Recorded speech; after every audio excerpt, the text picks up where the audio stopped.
Hi everyone. Welcome to Leisrealtalk. Okay, today is June 4th, a special day. 35 years ago today, in the early hours, CCP deployed troops to violently suppress students and citizens in Beijing who were demanding freedom and democracy. It resulted in the tragic and internationally shocking Tiananmen Square Massacre. To this day, June 4th, 1989 is a sensitive topic that gets on the nerves of CCP leaders. And the number 8964 is a forbidden number. I want to show you these two pictures. Last October at the Hangzhou Asian Games, during the women's 100-meter hurdles final, the gold medalist in lane 6 embraced the second place winner in lane 4. Their bib numbers formed the number 64 in the picture on the right. And incidentally, that was during the finals, and during the preliminaries, the bib number of two athletes in lane 8 and 9 formed the other half of the forbidden number, sparking Chinese censors to remove the pictures and forbid discussions, because these pictures obviously are sensitive. Nobody in the West would think two athletes wearing number 6 and number 4 would become politically sensitive, but these pictures were sensitive last October.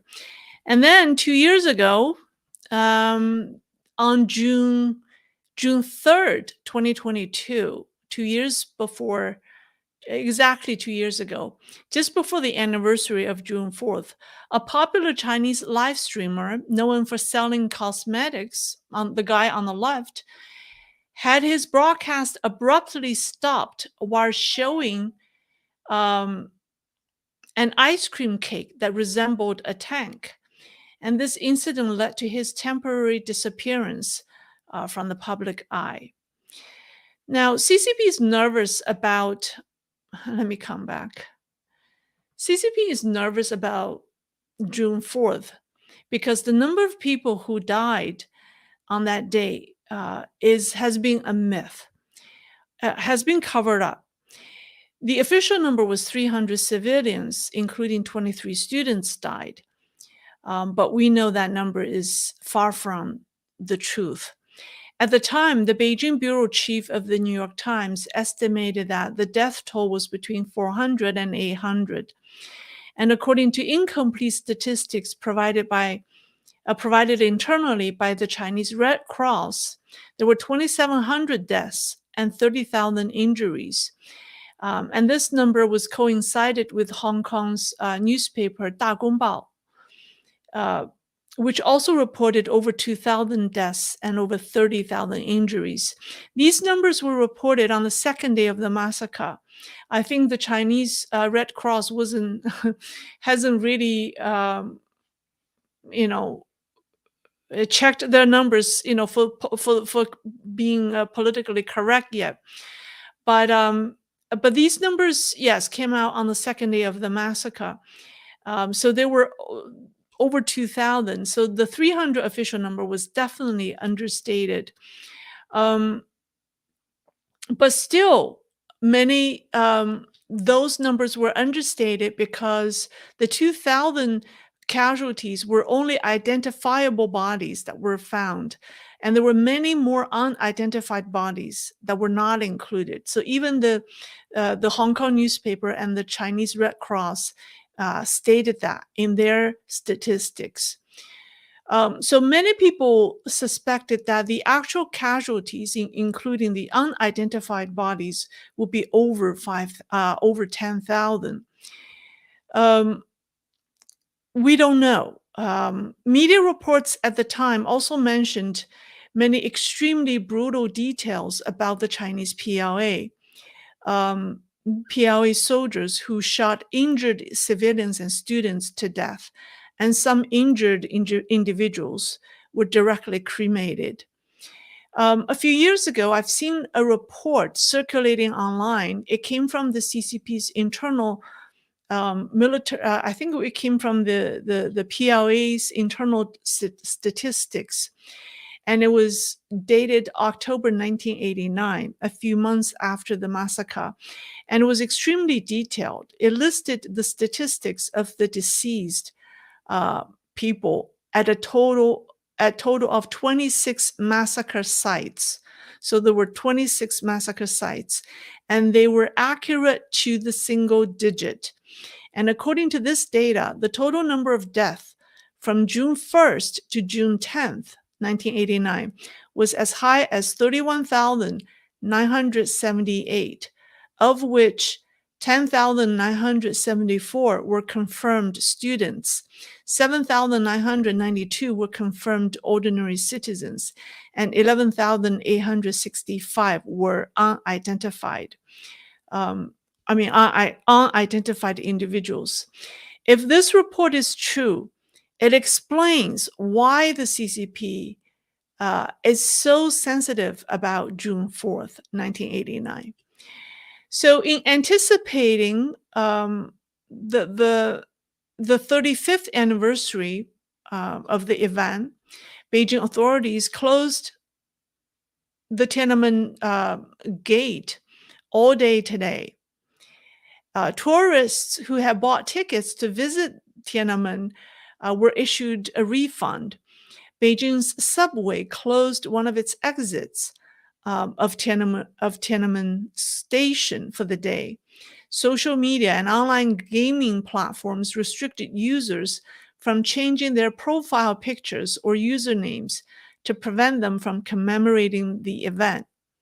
The emoji or the icon that shows that's a candlelight were forbidden to be used today.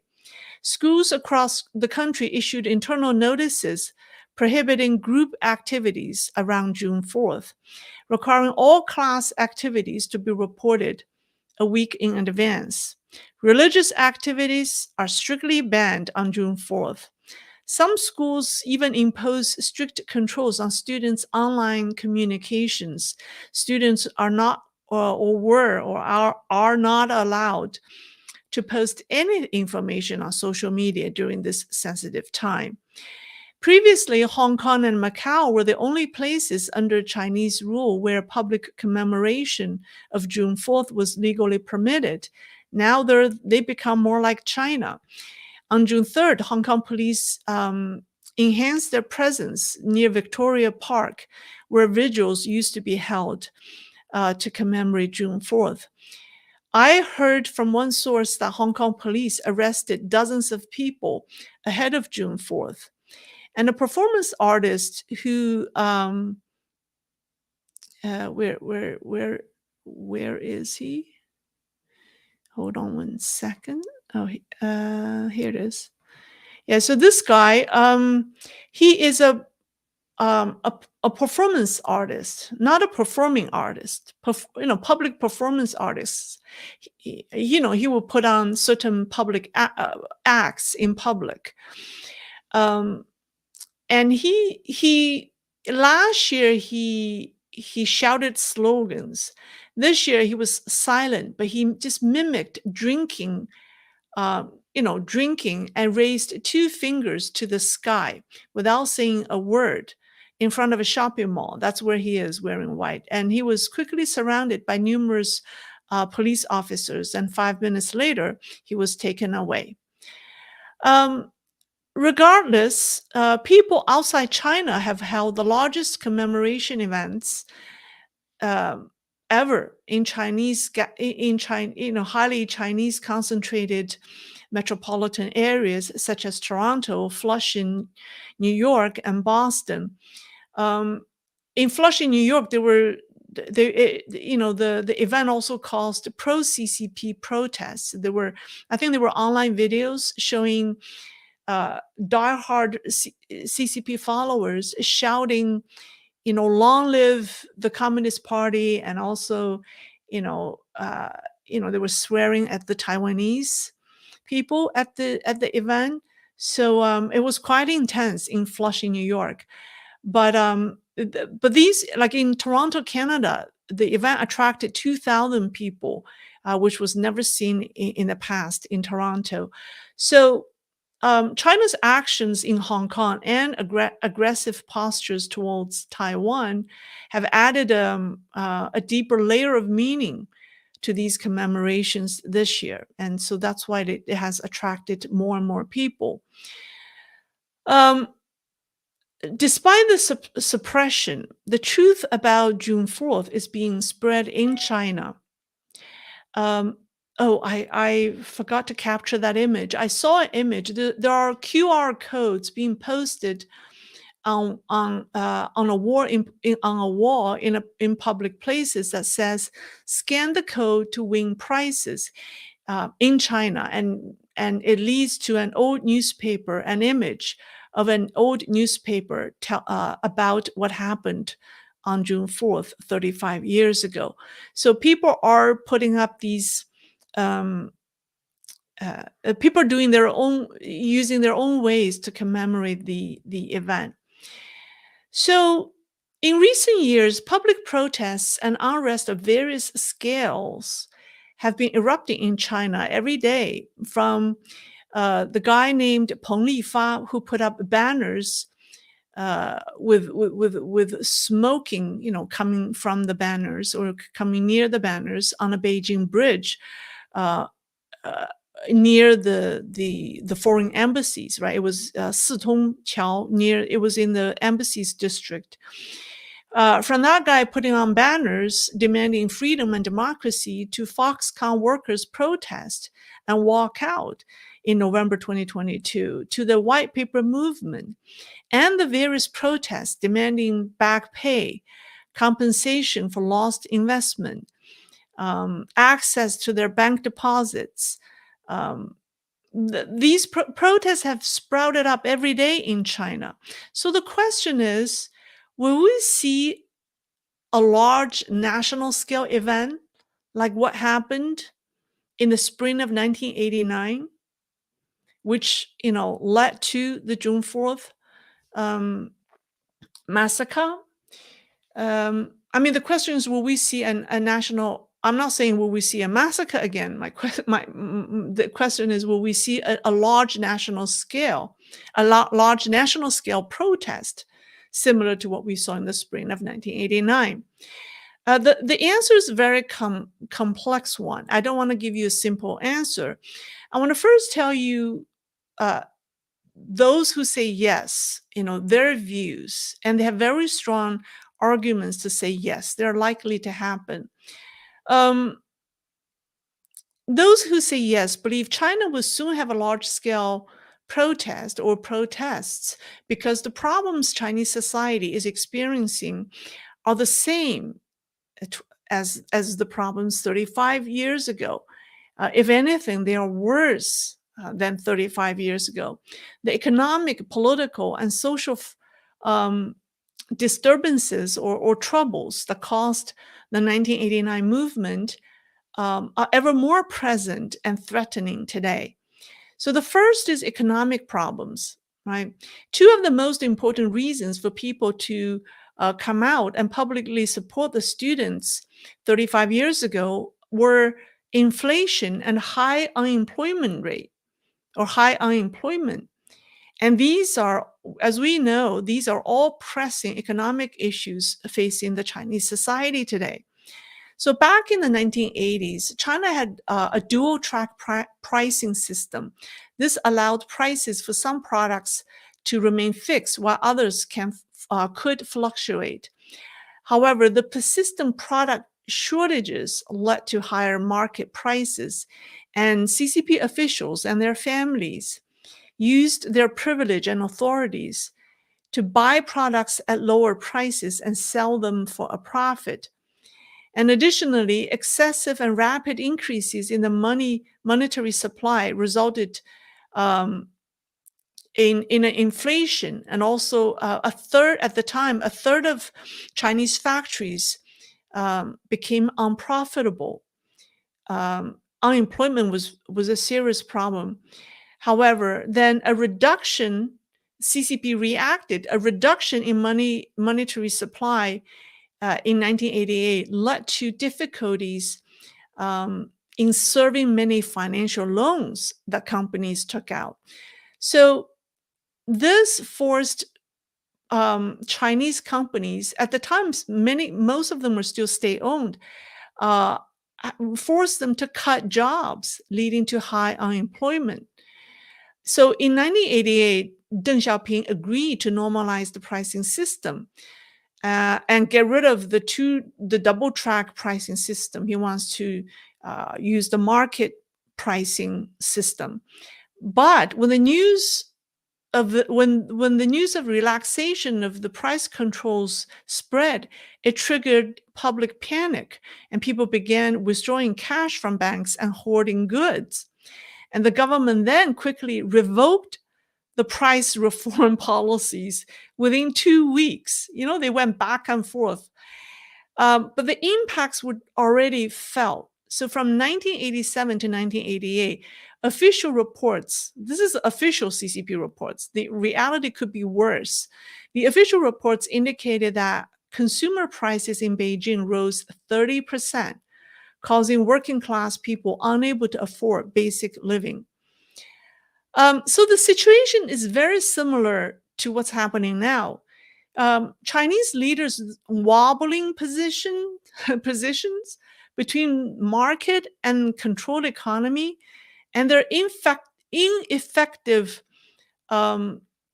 financial policies led to various economic problems, right? I mean, it's the same thing that's happening. I mean, Xi Jinping wobbles between, one moment, everything is more controlled, and then the next day he will say, we'll continue with economic reforms.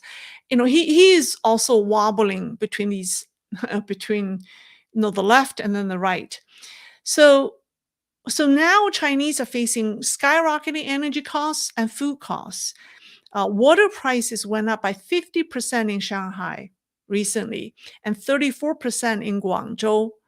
Electricity costs went up 30% in Guangdong, Anhui, Jiangsu, Hunan provinces, among others. There may be a few more other provinces. I mean, they all went up, but whether or not they all went up 30%, I know for sure these 4 provinces went up by 30%. And there's a saying, the 3 staple foods for the poor.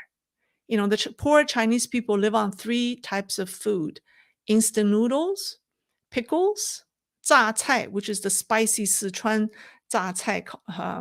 It's a Chinese preserved vegetable, pickles. It's extremely salty. And Coca-Cola, or, these drinks, right? Cheap, soft drinks. These 3 are the basic staple foods for the poor. And they saw prices increase by 10 to 20%. And then less than half of, I think about only a third, to be conservative, let's say less than half of class of 2024 has found jobs. And these jobs include arbitrary, obscure jobs such as, social media content creator. They're not real jobs. They're self-employed odd jobs, like, a YouTuber. I mean, they can be a YouTuber. They will be what? TikToker. So we include all of those odd jobs, like delivery. They're not considered full-time jobs. It's under 50%. So if you compare the economic situations, 35 years ago to what's happening now, they're strikingly similar. And the second similarity is government corruption. Back in 1989, people protested the privilege CCP officials and their families enjoyed in amassing wealth. They enjoyed unmatched privilege in accessing resources and getting jobs and business opportunities, while common people could barely meet their meet their ends meet. That was what people were protesting. Today's China, CCP officials are even more corrupt and have amassed more wealth. And economic disparity is much greater today than 1989. Back in 1989, corruption is more figuratively, right? It's only in practice. I mean, you don't see that. I mean, you know that's happening, and you see the results, but you don't eh, you don't see it in brick and mortars. Let's put it this way. But now corruption, the impact of the corruption is felt more drastically today. China's 2 decades of infrastructure overdrive has left behind many poorly constructed infrastructure projects, and the lack of proper maintenance and lack of proper inspection of these infrastructure um, have become a big public safety hazard. I say this over and over again because I see um, you see gas pipeline explosions, highway collapses, bridge collapses, sinking roads. Uh, they're happening across China. And now recently we've seen an entire residential building just collapsed, you know. So these are all the results of corruption, systemic corruption in the past 30 years. And now people are seeing it, right? 35 years ago, it's more figuratively. Now it's real concrete. It can hurt anyone if you travel, on that road, if you travel under that bridge, or if you walk by that building. And also, not only that, I've seen videos where windows and glasses from higher floors just drop down and hit people because of poor construction, or maybe because of the lack of proper inspections. I mean, these are all tremendous public safety hazard, and people are going to see them more and more. And all of at the root of all these problems is corruption. So people's resentment towards government corruption is much stronger than 35 years ago. And the third cause of the 1989 student movement or pro-democracy movement was power struggles. There was a power struggle between the reformists and the hardliners. So back in the late 1980s, the reformists, led by then Secretary General Hu Yaobang and his successor Zhao Ziyang. No, he actually in the late 1980s, he was no longer he was already removed. Hu Yaobang was already sidelined. Zhao Ziyang was the this party's not party Secretary General. Mouthful to say their titles. Why? Anyways, so these two Chinese leaders they advocated in-depth political reforms to allow the Chinese public, to voice their dissatisfaction and different opinions. They supported a complete political reforms. This reformist group at the time, ironically, included Xi Jinping's father, Xi Zhongxun. But then the leftist faction viewed the reformers as excessively liberal and problematic. They favored reinstating stronger controls to ensure social stability and aligning with the official socialist model and communist ideology. And similar to what has happened now, the reformists lost the battle, lost the fight. And in the late and one of the leaders of the reformist faction, Hu Yaobang, who was the party secretary general, who was famous for he wanted to set rules and limits on CCP officials' privileges. This made him very popular among the people, but not popular at all within the power circles in Beijing. So he was forced to admit his mistakes being a reformist in the party and completely sidelined. Um, the person who supported him during his downfall was no other than Xi Jinping's father, Xi Zhongxun. I hope he still remembers this stretch of history.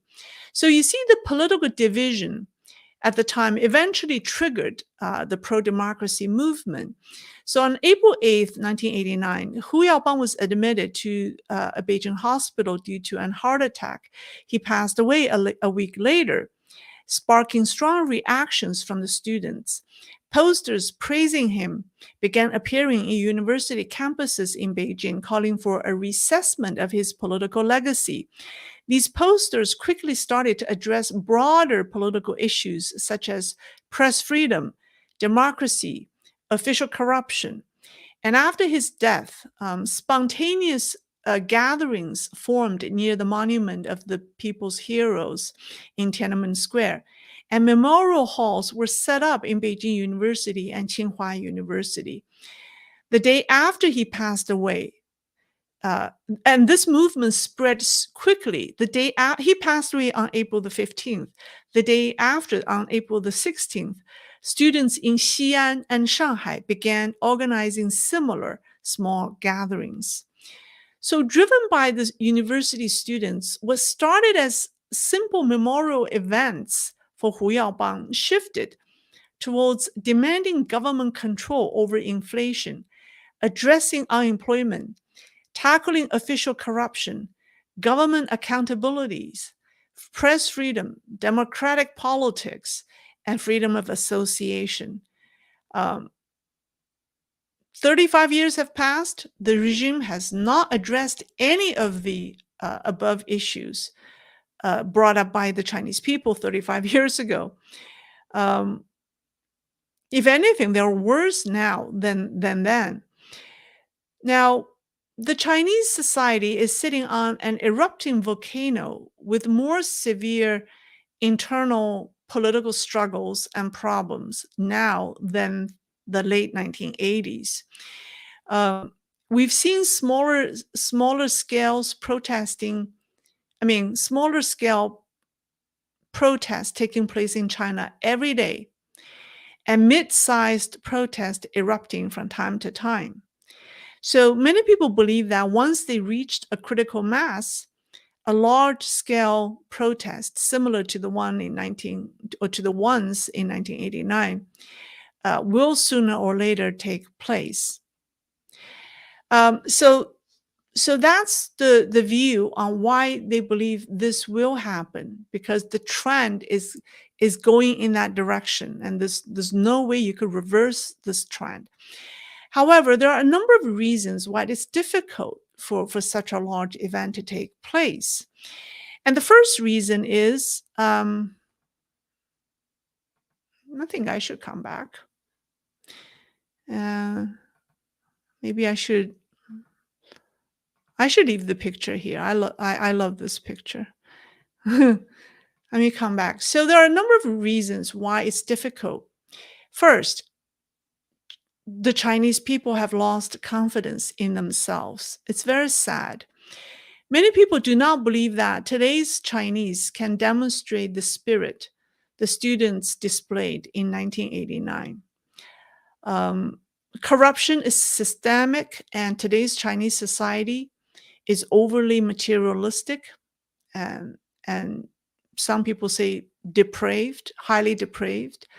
In many people's mind, today's young people are a group of materialistic individuals who care about only themselves. Of course, in my opinion, it's not their fault, because they are the victims of a one-child system, of a one-child policy, of growing up in a society devoid of traditional culture, spirituality, and faith. People say the Chinese society in the late 1980s was the most open under the CCP's rule. It was the most open period when people were full of hope of their future and wanted to have a say in the direction of their country. After June 4th, sadly, the generation of students who paid with a big, who paid a big price, either left China, the ones who were active in the students' movement, they either left China or chose to say nothing and focused on making money. Now, their children are at the age when they went to Tiananmen Square uh, 35 years ago, and they certainly don't want their children to pay the same price as they did or many of their friends did. So the first reason is a very pessimistic view on the collective mindset of today's Chinese people when compared with 1989. And the second reason is, more importantly, is younger Chinese don't know what they don't know. Like, you don't know what you don't know. They never knew that piece of history. The CCP has been trying to erase the memory of June 4th from public consciousness, blocking or censoring books, newspapers, digital media, the internet, social media platforms, um, any source that may discuss the event or that may even mention the event. Like I showed you, this picture, and then that ice cream cake that showed a tank. Um, Educational materials and in schools do not mention it. School libraries and bookstores are strictly forbidden from selling anything that has June 4th in it. Um, people many people have moved on. They have aged. The Tiananmen mothers, a group of a group of 70 mothers of the victims who have been outspoken through public letters and statements, who have consistently rejected the official narrative of the event, have grown old. They are the most vocal group seeking justice for the victims. However, 35 years have passed. Many of them have died as they have reached their 80s or even 90s. So sadly, the most vocal group has been shrinking. People born in the past 40 plus years do not know, in China, do not know the June 4th massacre. Many young Chinese learned that piece of history after they um, bypassed the Chinese firewall to access the internet outside China. When they do learn the truth about June 4th, many were shocked, and it did make them think. And the third reason that people don't think such a large-scale event would happen soon is that with the sophisticated digital surveillance and AI tools the CCP has built, it's very difficult to get organized in China. The government collects your data from your smartphones or devices and analyze your people's behavior through AI. It's very difficult to organize. It's very difficult to get organized in China in the first place, not to mention a large-scale protest. Also, in a highly digital society, with things such as digital passes, digital wallets, digital keys, digital whatever, the government controls every aspect of Chinese people's life because they can punish you. If your social credit score is bad, they can not issue you a digital pass. They can even take money away from your digital wallet because they control everything. With cash, they can't. If you have paper money in your hands, you have money in your hands. But with digital wallets, they can make that disappear to punish you. So they have so much control in this digital society, and you cannot do much. So that's why people are very fearful as their hands are tied. Um, so all of the arguments above, both for and those against, are all valid. And it is very difficult, but we do face the reality that it is very difficult to organize a large protest in China. However, there's one exception, in my opinion. Such an event will take place under large-scale extreme situations, such as a war, or large-scale disasters such as famine, or the collapse of a major bridges or highways or buildings. So in those extreme situations, I think people will react, and the public anger will erupt. So that's what I have. That's what I have gathered for you. Because today is the anniversary of June 4th, I asked Chris and I produced a short video. We collected speeches from those time, and I think it should be inspirational to Chinese people today. And it was a few students' speech, followed by a former policeman who gave a detailed account of what happened that evening. So this is the video that we produced. I think my duty. Oh, hold on. Let me start from the beginning. Going to march Tiananmen Square. Why? I think my duty. 小孟同志与世长辞了，他是一个清官，他国外没有存款，他的子女也没有因为他当总书记而爬上什么高位。昨天在这里谈到了民主，什么是民主？我个人认为，民就是人民大众，主就是当家作主。我们要当家作主。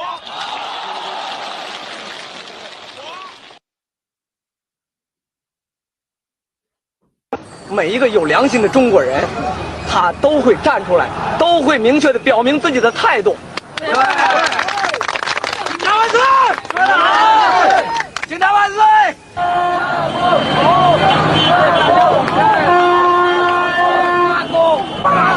至少在北京，95%以上的市民都是支持学生的，并不像政府说的是一小撮人。因为你从那个天安门广场和现在每家每户或者工矿企业都可以看到，所有的人都在谈论这个问题，而且几乎所有的人都是支持学生的。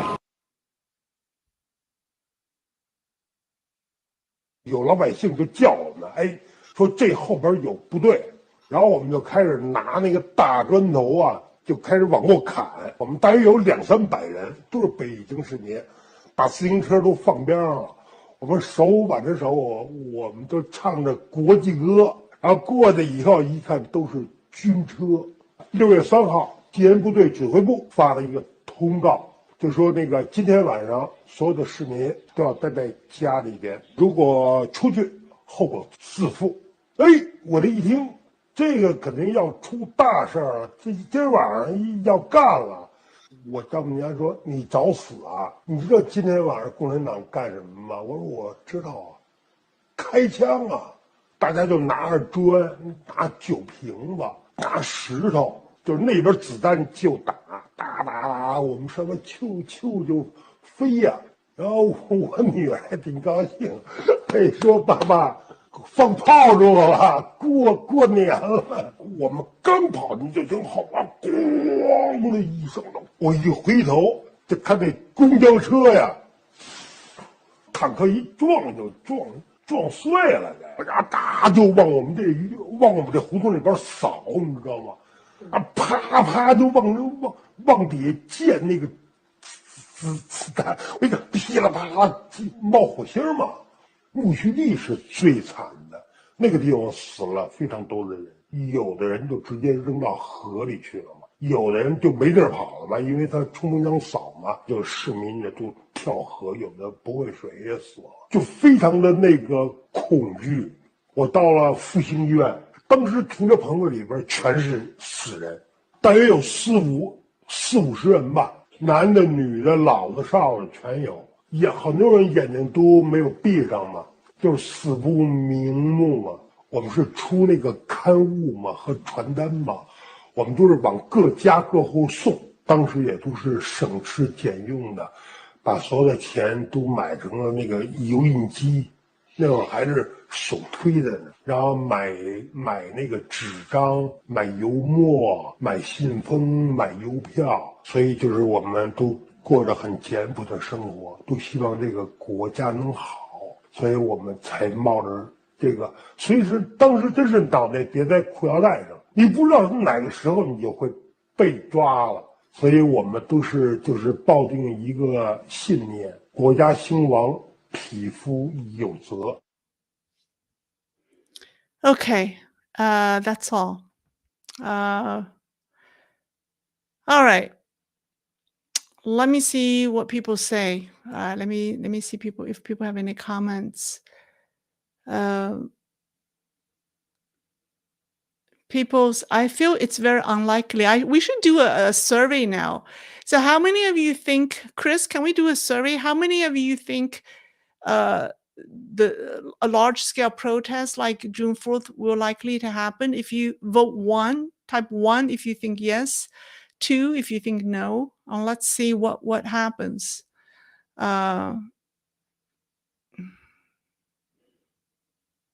Do we have a survey, or you could just type on the screen if you just type 1 or 2, and I'll see the as comments, and I could see it that way. We can see how many 1s and 2s we have.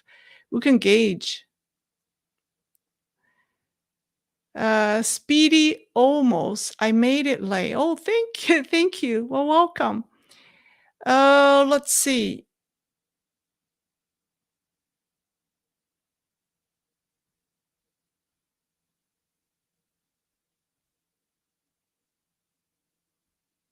Do we have a vote?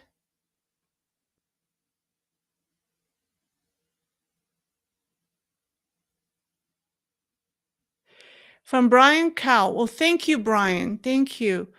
Do we have a vote? 2. Most people say 2. 1. I see more 2s. Wow, all 2s. Okay, wow, all 2s. Like we have like 75% 2s. Yeah, it's unlikely to happen. That's my feeling too. If I have to vote, I will vote 2. Yeah, sadly 2. But if something happens, if Xi Jinping, launches attack on Taiwan, that's a different story. That's completely a different story. The poll is open. Okay. There is a poll. Okay. Yes, it's up. Okay, there is a poll. Okay, well, let me know what the poll says in a little bit. Jake the Snake. The Chinese people are too afraid of their government. Tiananmen is seared in the genes of every subsequent Chinese born after the event. Landon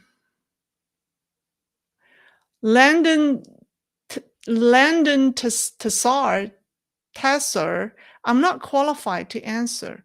Well, everyone is qualified to offer their opinion. Okay, let's see. One for me. What do you say it's a different story if China?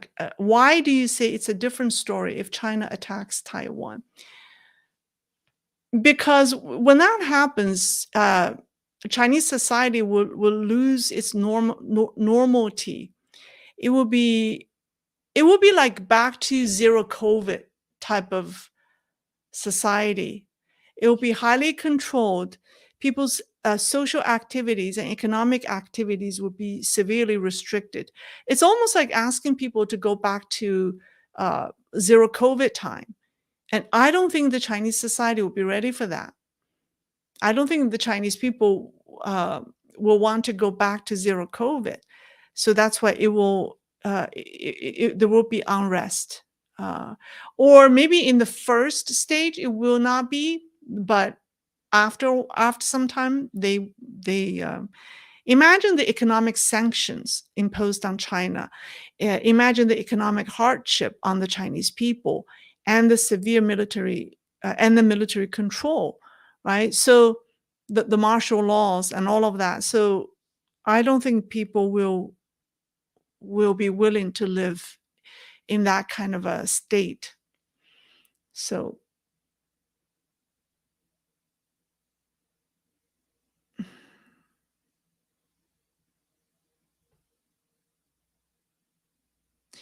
how will China, question, logician 3, how will China fight war against several nations at once if ships sink and missiles misfire in every single military exercise? Taiwanese jets locked onto Chinese jets in last exercise. Because China will not fight a conventional war. It will not, I shouldn't say China, I should say CCP, will not fight a conventional war like we expect them to. It will fight an unrestricted warfare. A lot of it could be online. They will attack, American infrastructure over the internet. So it's a different type of warfare, and it has already started. So, and look at the number of CCP agents living in this country. I don't think so. So I think when Americans think about warfare, we think, a traditional, conventional warfare, but CCP will avoid that because they know it will lose on that front. Nick Fury, do you think the Chinese people's spirit and attitude is now reduced to 过日子? That's a very good command of Chinese. Yes, there's just like, okay, I just get by, day to day without causing anyone trouble. That is their mentality.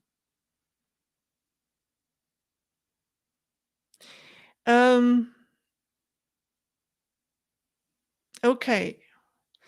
That seems to be all. Indeed, I didn't get any questions. John, when do you think she will go after Taiwan? Didn't we talk about this in the last couple of programs? Some people say before the end of 2027. I mean, it seems that from various sources, whether it's American intelligence, American military, or even insiders coming from information coming from Beijing, all indicate 2027. The end of 2027 is the is the benchmark. Not it's the window. It's the cutoff. Can someone give me a survey results? Not before.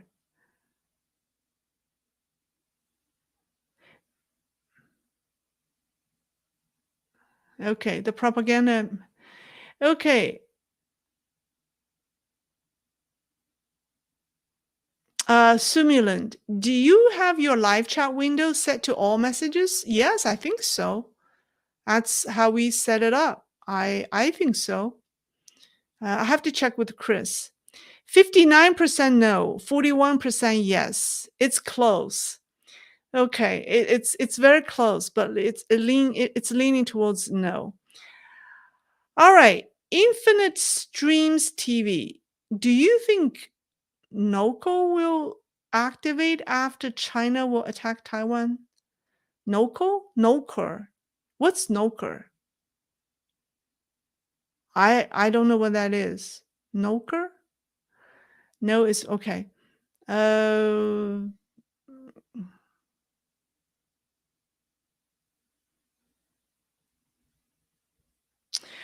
right, that's all. MJ Klein, I've lived in Taiwan for 20 years, and honestly, we never talk about it in daily life. No one really believes it will happen. Well, I think CCP's most ideal takeover of Taiwan is not a military one. It wants to have the Taiwanese government to voluntarily submit itself to the CCP's rule. And, that's its definition of peaceful takeover, and it's working on that. Take a look at the what happens in the Taiwanese parliament, right? So that's CCP's ultimate goal. It tries very hard to avoid a military takeover because it's going to be deadly. And the chances for the CCP to lose is very high. So it's working on trying to infiltrate the Taiwanese government and have the Taiwanese government just surrender itself to the CCP. Okay, that's all.